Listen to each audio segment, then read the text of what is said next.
Well, ladies and gentlemen, I think we're about to begin. I got this habit of using my teacher's voice as soon as we start. So thank you so much, and welcome back, ladies and gentlemen. And I sincerely hope you had a wonderful first hour and a half and had a good, nice, short coffee break. And of course, you enjoyed your short break, and of course, already get back to very, very important work. And that is improving the lives of Albertans with disabilities is an absolute priority for this government. So much so that our Premier Dave Hancock wanted to be here to talk about making our communities and workplace more inclusive for all Albertans. On March 23rd, 2014, Dave Hancock was sworn in as the 15th Premier of Alberta. In addition to serving as Minister of Innovation and Advanced Education, Premier Hancock is a member of the Legislative Assembly for Edmonton-Whitemud, a position he has held for 5 terms.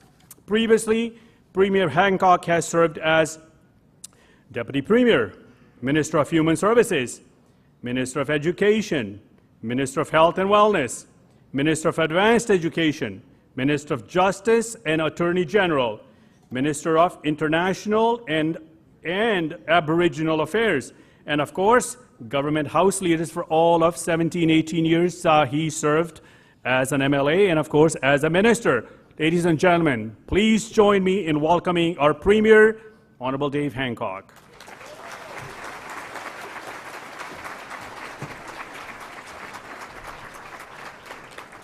Thank you so very much, Naresh. I think this is the 3rd time today I've been introduced to speak, and people go through that list of things I've done, and I can't help it, I get depressed. Because it either means I can't keep a job or the Peter Principle in effect. But I am excited to be here. I'm excited to be here with Naresh and with all of you to talk about something that is so important for Alberta, so important for our community and our society. You know, Alberta is the best place to live and to work and to raise a family.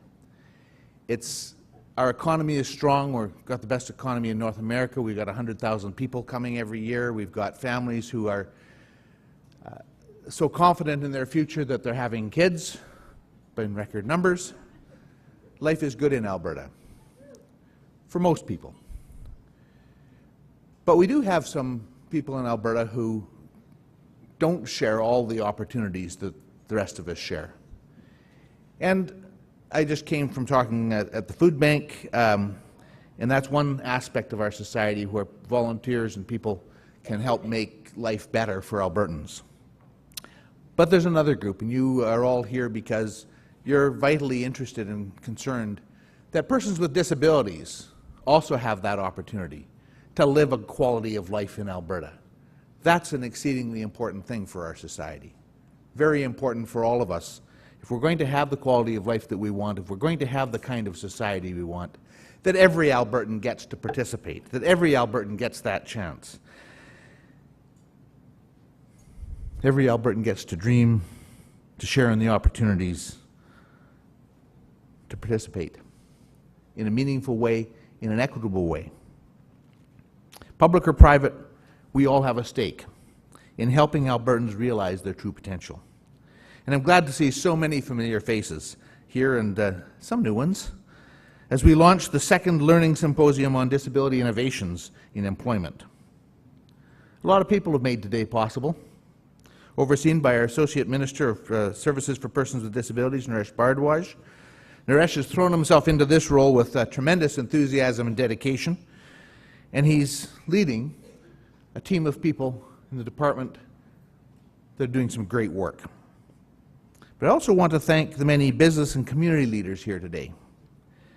Our Olympic-Paralympic medalists, Haley Wickenheiser and Carrie Anton, and everyone else who has worked so hard behind the scenes to make this symposium a reality. Like any successful undertaking on a large scale, this has been a group effort, and I appreciate every bit of that effort. Today's venture has its roots in another successful group effort, the development of the social policy framework. That was an initiative that was near and dear to my heart when I was Minister of Human Services. And as Premier, I still consider it to be one of the most effective pieces of policy work we've been able to engage with the community on as government. It's critical work. I see the framework as a way to change the social policy landscape and a major step forward in building that better Alberta. During the first stage of the initiative, we consulted 31,000 Albertans to learn what they want social policy to achieve, how they perceive Alberta as a society. And they made themselves very clear. They want social policy to reduce inequality, protect vulnerable people, create a person-centered system of high-quality services, and enable partnerships and collaboration. These things all sound good. Some would say motherhood and apple pie. But there are those who have asked if this work could really make a difference. And looking out at the number of people here today, I can say the answer is a resounding yes. What we're doing here is directly related to the outcomes Albertans told us they want. It connects very strongly to two outcomes in particular: reducing inequality and enabling collaboration and partnerships. And if we can achieve these two, we can reduce inequality and increase inclusion for persons living with a disability. Often when you meet someone for the first time, it's not long before you ask, "What do you do?" And by that we usually mean by way of employment. Most of us see this as a conversation opener, but for others it can be exclusionary. Like it or not, a lot of our self-worth, certainly a lot of my self-worth, often directly related to what I do for a living. It means that those who are not employed are often marginalized. They can find themselves occupying a different place. Some might see it as a lower place in our society. And that's just not right. It's not right for them or for our province, which is losing out on the talents and the potential of some of its citizens. When persons living with disabilities are employed, they become a greater part of the community.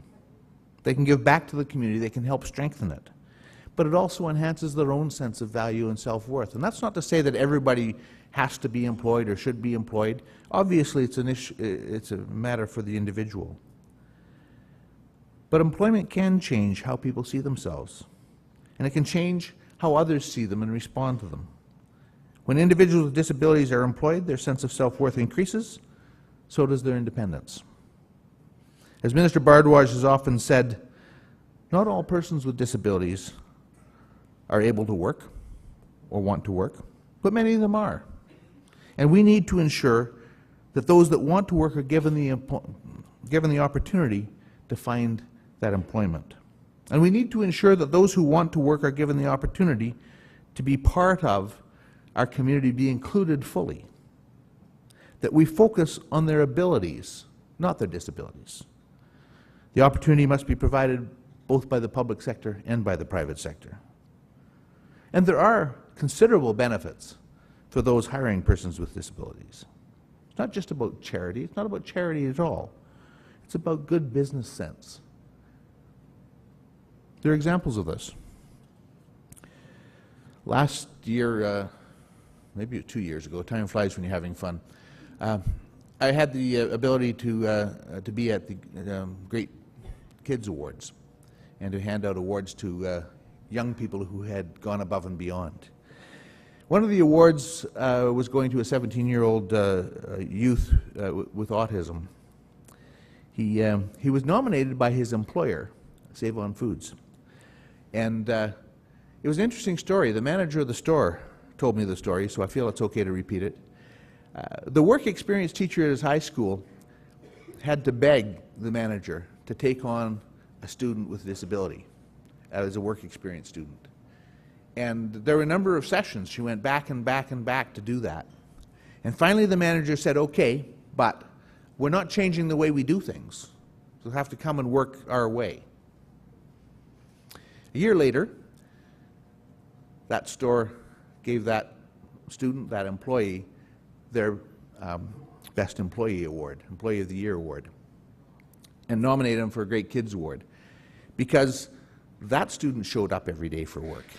That student had an attitude that permeated the place of work, a positive attitude, a smile on his face. That student did the work at a high quality level every day. That student made a difference in the workplace. That person who some might have looked at and said, here's a child with autism or a youth with autism, that employer was now looking at him as saying, this is one of my best employees. Where can I find more employees like him? Mark Wafer, many of you may have heard, owns 7 Tim Hortons franchise. He's been featured on CBC recently. He hired a employee with Down syndrome. And now, a few years later, 25% of his employees are persons with disabilities. Now, he has a hearing issue himself, so he knew what it was like to struggle with some challenges. But he will testify to the fact that he has no lost time due to injury from those employees, that his very, very low turnover rate. And as employers, we know how expensive it is to bring in new staff and train them up to get them to where we want them to work, the level of work. Quality of service, attitude, all those positive attributes, if you can see past the disability and look at the abilities. And that's what Mark Wafer is talking about, and that's why he's a champion for employers hiring persons with disabilities. Dave Murphy, a fellow I met a couple of years ago in Red Deer, owns Tony Roma's. He started by hiring one person with disabilities because somebody approached him and leaned on him, said, we need a place for this person to work. And now 8% of his staff are persons with disabilities. And again, same story. Come to work every day, low turnover rate, high quality of work, infectious attitude, good employee. And yet they need, each of those people will tell you that at the beginning they needed to be convinced that it was okay to hire a person with a disability, that it wasn't going to affect their insurance, that it wasn't going to cause problems with the rest of their staff, that they weren't going to have to adapt in a way to make changes. I had the privilege of meeting with a car dealer in Edmonton a few years ago. He had a daughter who was going to L.Y. Cairns in Edmonton. And he hires a lot of youth with disabilities to work in the car dealership. What he wanted to do was to help L.Y. Cairns adapt their shop, not adapt their shop, improve their shop, bringing up to date. Because the single biggest challenge he had was not with his employees and their ability to come to work. It was that they were being trained in the school on old equipment in a shop that wasn't up to par. But he had the same story. And he basically said, as a workplace policy, he would fire anybody who didn't treat his workers who had disabilities with respect. Because if they didn't treat the workers who had disabilities with respect, he wasn't sure they were going to treat his customers with respect. But he also was able to say the same story. They come to work every day. They're happy to be there. They're infectious. Their attitude raises the attitude of everybody in the workplace. He's never once had a problem with somebody failing to put the plug back into the oil pan after changing oil. Do the work properly all the time. And so story after story says that we have so many people with talent and ability. And if we can convince others like Tony and Dave and Mark and my friend at the car dealership to look past the disability and look for the ability and understand the value of those people in the workplace, that will be the start to a great solution. A great solution not just for those individuals, although it will be great for their quality of life, their independence, their ability to have that sense of self-worth and that sense of value, which allows them to be the worker who's there with a great attitude every day. But it's also about our society and how we look past disability and look to understand each person for the value that they have. That's what true inclusion is. It doesn't mean everybody can do anything. It means we look to people for the true value they have. And that's what you're doing here today. That's why you're part of this discussion. Because I think, if I may be presumptuous, you believe as I do, that every Albertan has value, that every Albertan deserves to be looked to for their value and for what they can contribute and for what they bring. And we can look past the fact that every one of us, whether you see it or not, has some form of disability, some form of thing that we don't do well or that we can't do well.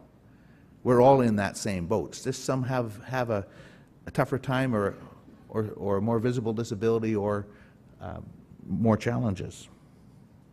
So we can and we must do better. We've got so many people, 13% of Albertans, who have some form of disability. Sadly, only 20% of them are currently employed. So if government, if business, if the community, and those who provide services for the disabled all work together for real and positive change, we can make that difference. It's the role of government and our partners to ensure that persons with disabilities receive education and work experience that would prepare themselves for the professional world. And people also need to be assisted in their search for jobs that match their passions and their talents. And then sometimes we'll need the life skills and supports that will enable them not only to keep a job, but to grow in their jobs and become increasingly valuable to their employers. We need both business and the nonprofit sector to open the doors of opportunity and understanding. The transition to work world for persons with disabilities isn't necessarily always an easy one. But just as they need to adapt to the workplace, sometimes the workplace does need to adapt as well. As my story about the Save-On store exhibits, that doesn't always happen and it isn't always necessary. But when it is necessary, when it does happen, it's an investment in an employee, not a drain on the bottom line. Now, I'm very pleased to be with you to announce 2 initiatives today that will help us move forward with the goal of increasing employment for persons with disabilities. The first is the creation of a $2 million Employment First Innovation Fund. The purpose of the fund is to enable both the private and nonprofit sectors to seek out, develop, and implement new approaches that will allow more persons with disabilities to enter the workforce, and give people that benefit from the fund, the chance to prove what they're capable of. The second announcement is the creation of an Employment First internship program. There's a clock on here that's counting down. Does that mean I'm supposed to stop when it gets to 0? Okay. Now it's going to distract me. The second announcement is the creation of an Employment First internship program. And just as we're asking the business and nonprofit organizations to open their doors to job seekers with disabilities, government is going to do the same. The intent of this program is to attract more people with disabilities into the Alberta Public Service. So we're funding 20 paid internships to start. Human Services will be one of the first government departments to access the internship program. Positions will be offered in a wide range of areas, including administration, finance, human resources, program delivery, project management, research, policy analysis. Internships will run for 6 months or 1 year, depending on the role. Alberta Human Services expects to hire 20 interns in the pilot year and 25 interns in year 2. Persons with disabilities need a chance to demonstrate their skills, their abilities. And the Employment First internship program will provide that kind of an opportunity. I want to end where I started by saying thank you. Thank you for being here today. Thank you for being part of this journey. Thank you for helping discuss the future of Alberta, because it really is the future of Alberta, a future where all Albertans are able to participate, to play their part in building our province. It's an honor for me to be here, to be part of the conversation with you. Thank you for inviting me. I hope you find the symposium not just enlightening, but invigorating and inspiring. Thank you so very much.